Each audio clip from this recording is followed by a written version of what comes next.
Good afternoon to everyone. This is Ophelia from Mount Shasta, and today I would like to share a story. I had not expected to share anything, particularly now. Yesterday when I was hiking, more like meandering through the trails up at Castle Crags, I had a lovely vision. A visitor came, a young man that I'd known quite a few years ago that I worked with. And he came in very strongly.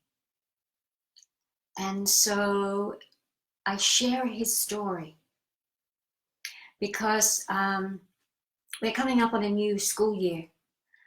And I looked at my young grandchildren, and one is going into I think first grade and the other's going to third grade. And I think back at my sons and I think back at my school, and I didn't fit in at all.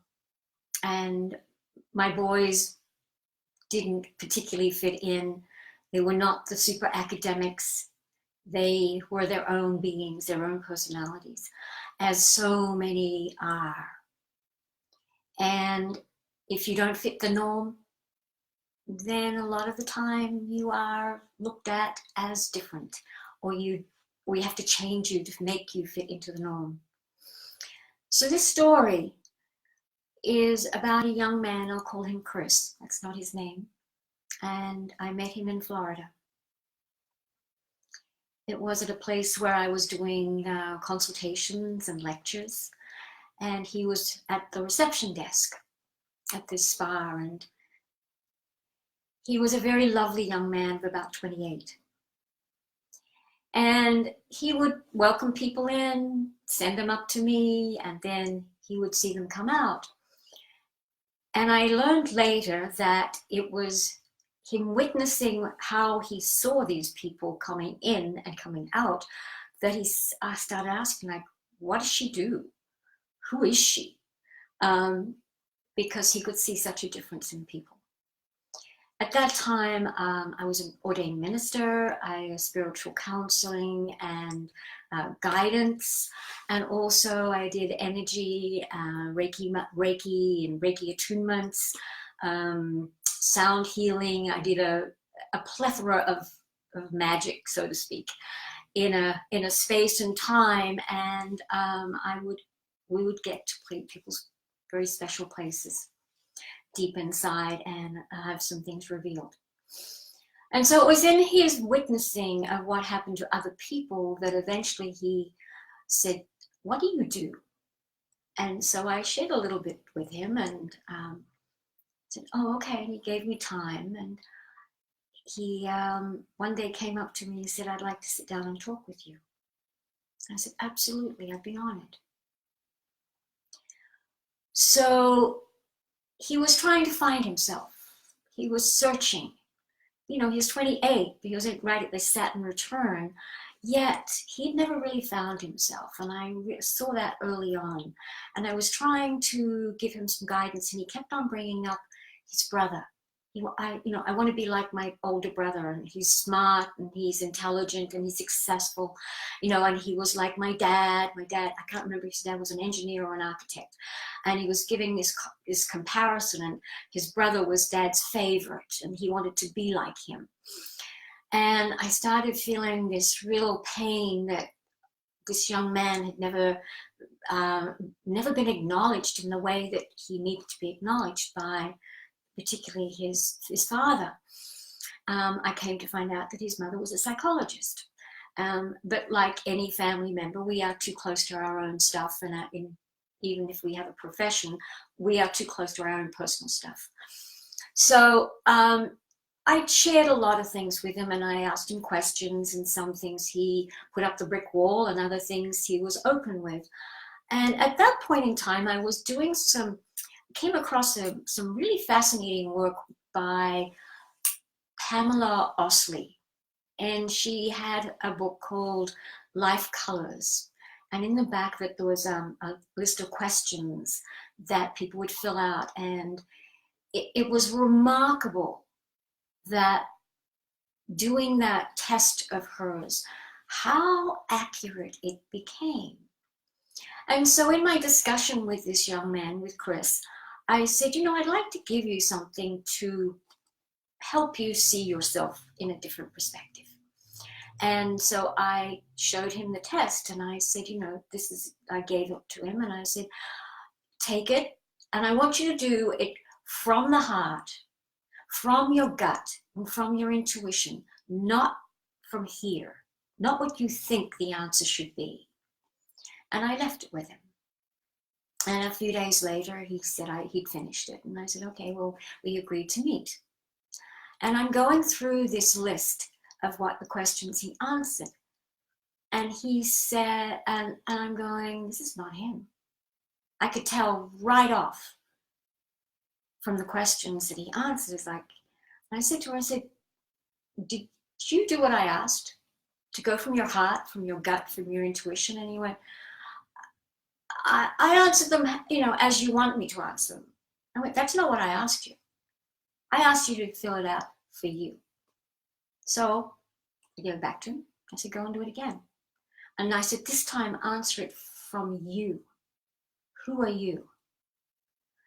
And he was really uncomfortable with it.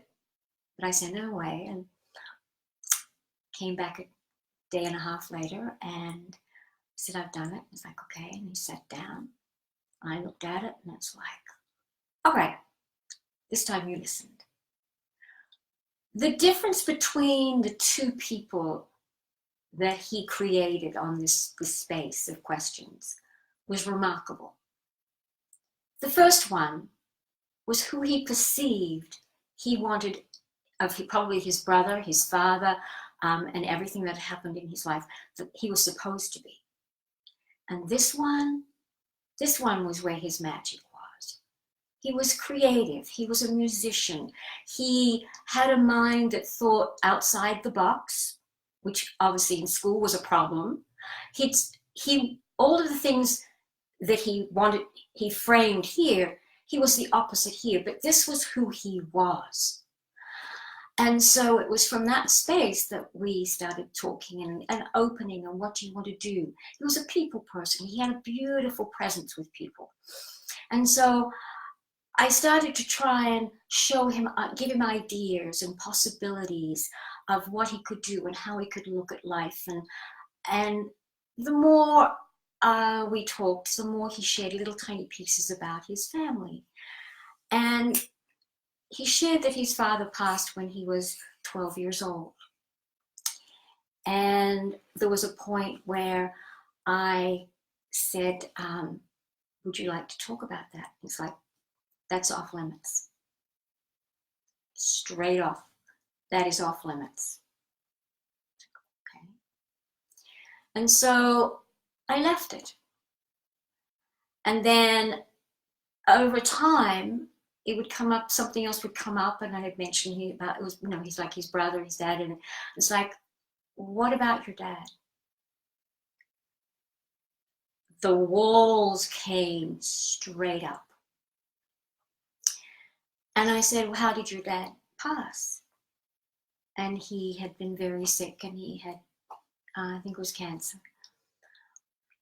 And I could see that this young man shut down then. And then he revealed that after that, he was put into counseling since he was 12 years old, because he struggled. And he was also put on drugs to keep him moderated, to keep him the norm. And he was still on some of them, even though he got off most of them, but he'd been to so many counselors and professionals and whatever. And so we're going on, and I'm just going, something is not right here. And we covered all topics, and I said, we have nowhere else to go except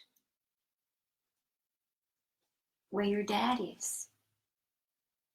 You need, that's the place where so much healing can come. When I'm ready, I will talk with you. It's like, perfect. I will not bring it up again. We're going to work this and, go from there.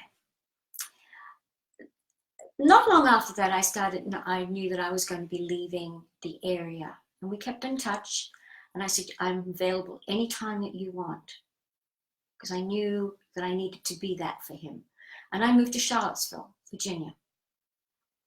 And over the months, he moved on and he got another job and he started to thrive, and I checked in with him, and, I was getting a good feedback. And I was in Charlottesville, and then maybe 6-8 months had gone by, and I get a phone call from him, and he said, I'm up visiting my mom. She lives in Northern Virginia, and you're in Charlottesville. Could you come up and spend time? I would like to meet with you, and I'd like you to meet my mom. And I agreed. And she's a psychologist, and I thought, okay, this needs to be done. And so I drove up there. It was just under 2 hours from where I lived to their home. And we had lunch and sharing just light pieces of information. And his mother was very grateful. He said he really respects you. And he's seen a lot of people over the years, and I've never seen him so comfortable with someone as you. And I'm grateful for this. And I was like, okay, this is really, I was grateful too.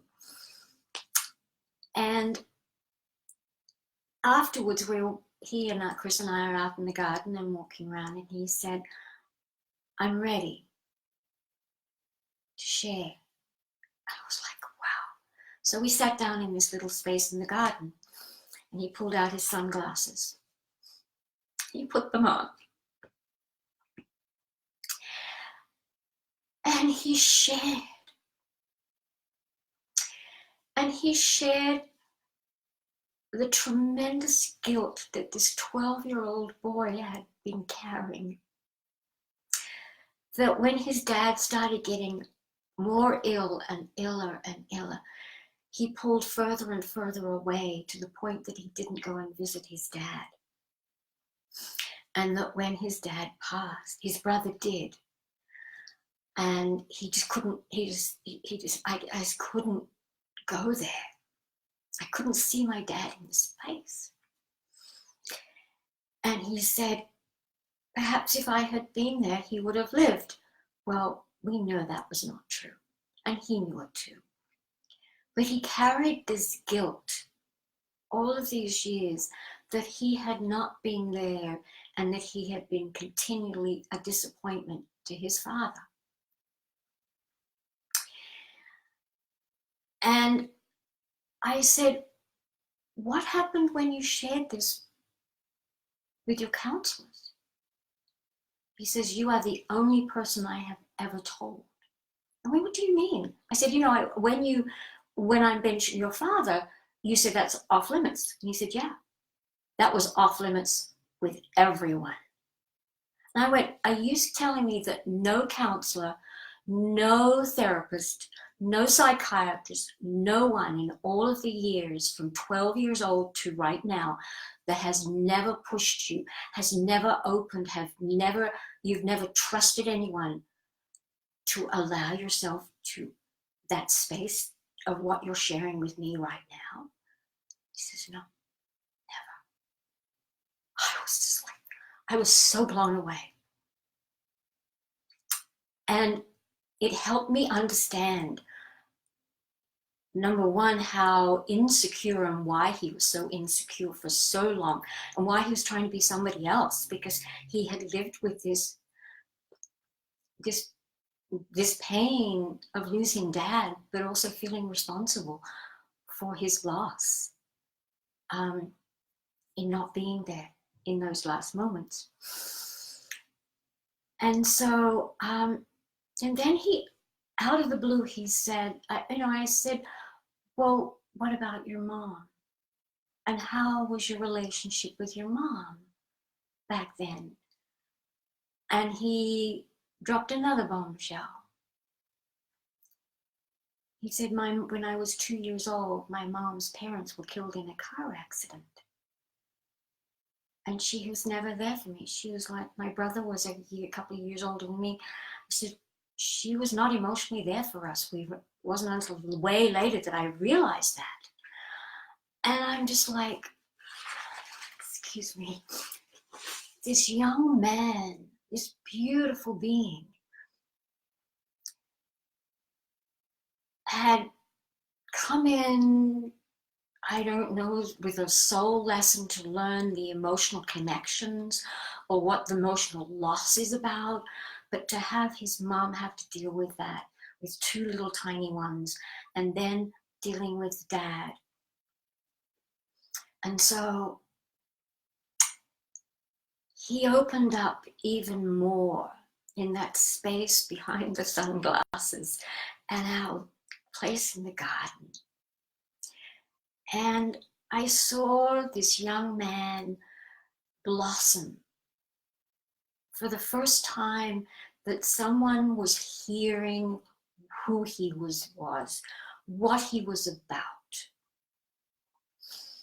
And I had this sense that, all right, perhaps we're on the right track, that having this clearing, that something now can move ahead.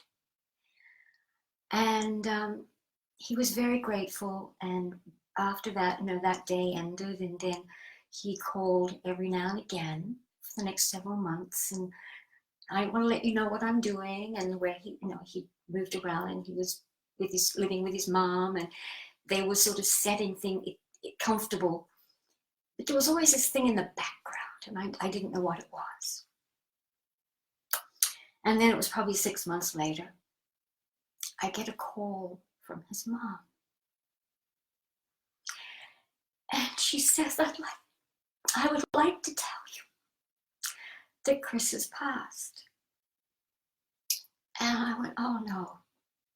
And she said, he trusted you like no one else.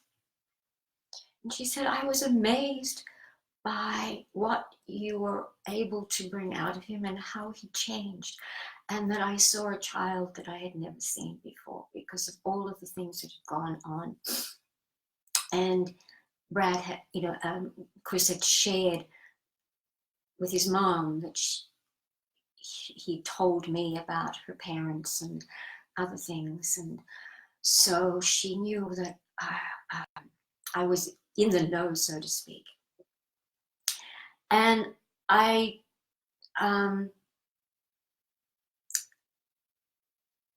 didn't know what to say to her, and she said, it was really remarkable. He took care of everything. I went, what do you mean? And he said, he took his own life. And she said, but he planned it. He closed his apartment. He turned off the electricity, the utilities. He stopped the mail. He wrote letters to the important people. He took care of everything in his life very methodically. He was totally in charge. And she said, he was totally in charge for the very first time. I said, yeah, and there was no one to tell him he was doing it wrong. And she went, yeah, we criticized everything he did. It was his dad or his brother or was I. It was never quite good enough. And she said, this time he did it all and he got it right. And it was on his terms, in his way.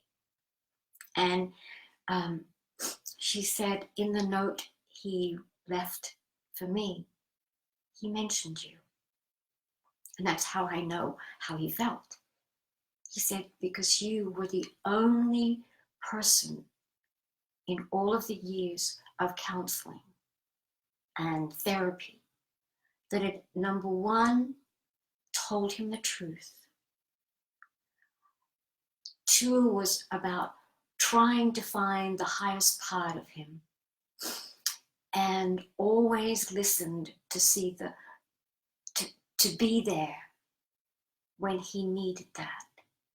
And that he trusts you with the most precious thing that he had was the truth about how he felt, about the deep things happening inside of him.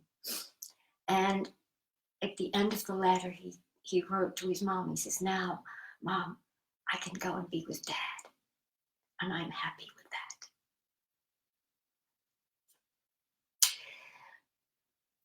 This message is for those, I guess, there's always the signs, but people don't want to see the signs. Parents don't want to see them because we're too close. The therapists, the counselors, the school, there are always the signs of what is going on in someone's psyche, in someone's life. If we listen to the right parts of the story, if we listen to the parts that are not being told, that are off limits, or if we give them a, per se, like the color test, and they do it, and he said, this is who you want, this is who they all want me to be. And it's like, I don't care if that's what they want you to be. I want to see who you are. And I refused to allow him to get away with that. So he had to show me who he was. And in doing so, I allowed his heart and his soul to shine. And the funny part at the end of all of this, and his mum and I were in tears, and I went to the service that they had, and at the end she comes up to me and she says, I've just found out that my son is going to be a dad. She said, I think he's going to come back as their baby. I think that's wonderful. So out of the sadness and the tragedy and the loss that was lived through this family, this grieving mother saw the joy and the possibilities that she would get her son back in a new way through a grandchild. Perhaps sometimes we have to look at when young ones, or anyone, particularly the young ones, take their lives, that there are reasons, and it's on a heart and soul level, but it's on the lessons that they leave behind. And if we have ministers and counselors and therapists who will only look within the same safe framework that they were taught or that is acceptable, then they will only get the same answers. Oh, it's mental illness. They didn't fit. They were troublemakers. Whatever that is, that's all they're going to get. But if they're willing to step outside that box, and if they're willing to go and look in other directions, challenge themselves to find themselves, because I know an awful lot of in that only will stay on the safe road. They will only take safe clients, because if they took somebody who was outside that safety net, it means they would push their buttons. No, we have to have our buttons pushed. We have to find our vulnerabilities, and we have to, in order to find our vulnerabilities, we have to be able to do that, because then we can see somebody else's vulnerabilities. And in doing that, meeting of those vulnerabilities may save a life, or it may give meaning to a life, or it may open a door of somebody else's path, that is of a soul direction that we have no knowledge of, that we are not privy to. And it's different to the safe one that we thought we should be looking at to have this life now. But maybe in releasing this life, that they're looking from up here down and guiding those who are left to a higher path here, because they couldn't do it in life form being present. We have to look at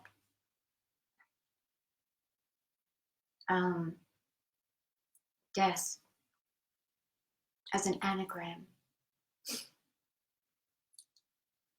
DEATH. Dramatic events activate the heart. And when you are able to see that word as that essence, the dramatic event is activating the heart. Is it activating it to compassion and empathy through sorrow, through loss? Or is it activating that heart through anger and passion and revenge? Both sides. We've seen both sides. And sadly, in this day and age, the anger and the revenge is having massive, massive effects. And as professionals, in whatever capacity we work in whatever capacity we stand next to someone, and I'm not perfect way, I fall out of it. Sometimes I'm not there for myself, I'm not there for my sons or for my family, I'm not there for somebody else. But then other times I'm there for a stranger, and all of a sudden it's like, okay, we have to try and be there in presence, if it just means standing and holding a hand, getting a smile, shedding a tear, I don't know. But we have to get back to the heart, to the gut, to the soul, to integrity, trusting and truth and honesty in who we are. If we are not authentic and if we are not real, then no one is going to trust us. And that's what this young man, Chris, showed me. I didn't know it, but in me pushing, and I apologized sometimes, no, I'm pushing you, I'm sorry, no, but I can't I can't disagree with you because you want me to agree with you. I can't do that. I have to guide to see the greatest thing, because that's what I'm being shown to do. And in trusting me, he shared the deepest part of him and he had never shared that with his mother. His mother had no idea of the deep guilt that he had been holding all of those years until it came out. Until all those years. So if you're in those, if you're in the healing profession in any way, shape, or form, I ask you, I encourage you, teaching, any profession, we have to step into the highest part of our integrity and our truth. Every day, we're going to fall off it. There's no illusions. But the more we can, the more, this is where I think we can change. And if this video helps one person, I will be grateful. So thank you. Satnam, many blessings.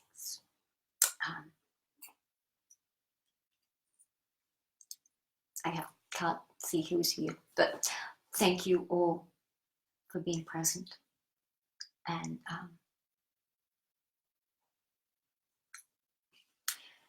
go out and shine your light.